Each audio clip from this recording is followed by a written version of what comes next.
নমস্কার সবাইকে, আমার একটি মালা ডেইলি ব্লগে আপনাদের স্বাগত জানাই। আজকে এনেছিল বাবা দেশি চিকেন 1.5 কিলো, কারণ আমার দাদা বাড়ি এসছে। আর আজকে রাঁধুনি হচ্ছে আমার দাদা, তো একটু আজকে অন্যভাবে রান্না করবে। প্রথমে সর্ষে তেল দিয়ে দিয়েছিল, তারপর গোটা তেজপাতা, গোটা এলাচ, লবঙ্গ, দারচিনি, তারপর দিয়ে দিয়েছিল কেটে রাখা পেঁয়াজ কুচি।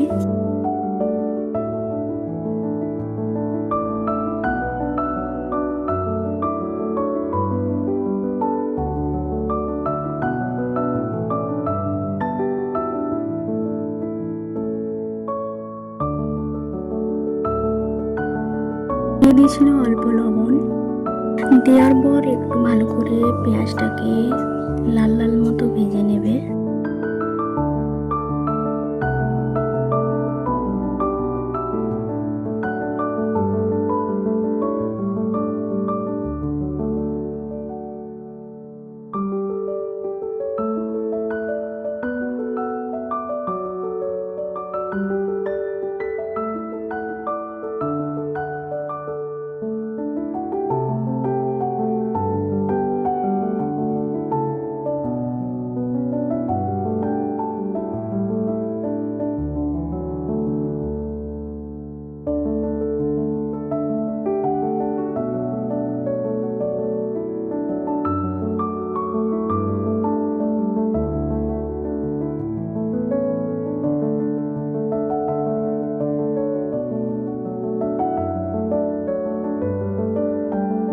এরপর এতে দিয়ে দেবে গোটা কয়েক রসুন,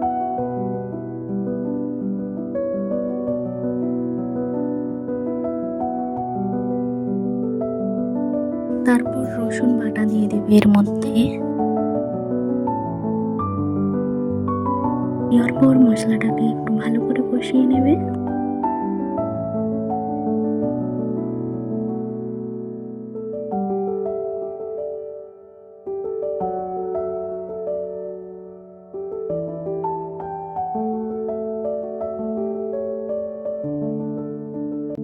হালকা কষিয়ে নেওয়ার পর দিয়ে দেবে আদা বাটা। দেওয়ার পর আবার একটু ভালো করে মশলাটা কষিয়ে নিতে হবে।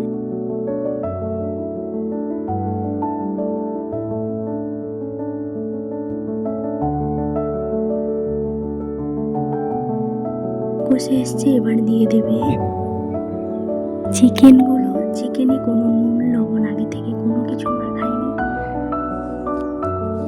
এমনি চিকেনগুলো শুধু ধুয়েই রেখেছিল, সেটা দিয়ে দিয়েছে।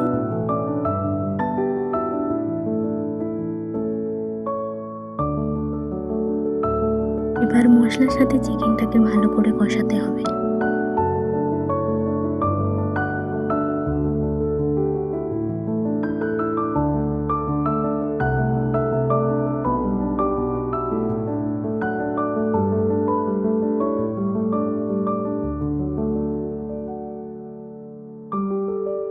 তো দাদা পেঁয়াজে একটু লবণ দিয়েছিল, তো এখানে অল্প পরিমাণে একটু লবণ দিয়েছে, আপনারা স্বাদ মতো লবণ দেখে দিয়ে দেবেন।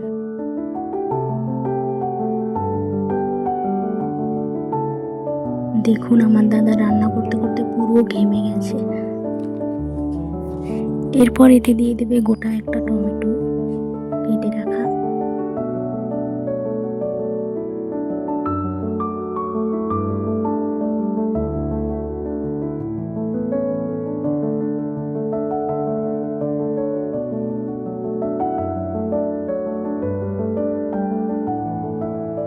এখানে ব্যবহার করেছে জিরে গুঁড়ো আর ধনে গুঁড়ো।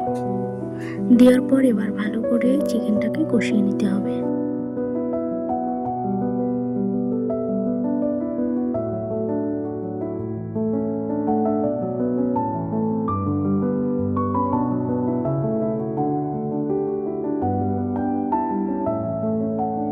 দিয়ে দেবে হলুদের গুঁড়ো,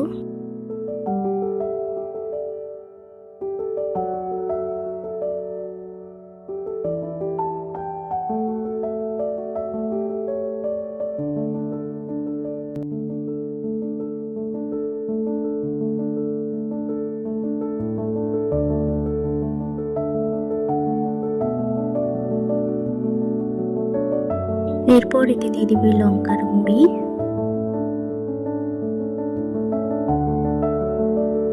দাদা আগে থেকে দইটা গুলিয়ে রেখেছিল, ভালো করে মিক্স করে রেখেছিল, তো সেইটার মধ্যে এবার দিয়ে দিবে।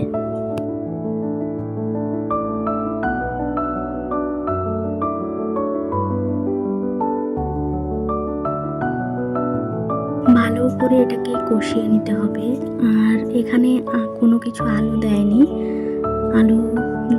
যেহেতু একটু দেশি চিকেন, তো কষা কষাই হবে। তো এখানে দাদা অল্প পরিমাণ জল দিয়ে দিয়েছিল, একটু ফুট আসলেই নামিয়ে নিলে হয়ে যাবে দেশি চিকেন কারি। তো আজকে এই পর্যন্ত, দেখা হবে পরবর্তী একটি ব্লগে। ভালো লেগে থাকলে অবশ্যই লাইক করবেন, কমেন্ট করবেন আর সাবস্ক্রাইব করবেন। থ্যাংক ইউ সবাইকে, ভালো থাকবেন সবাই।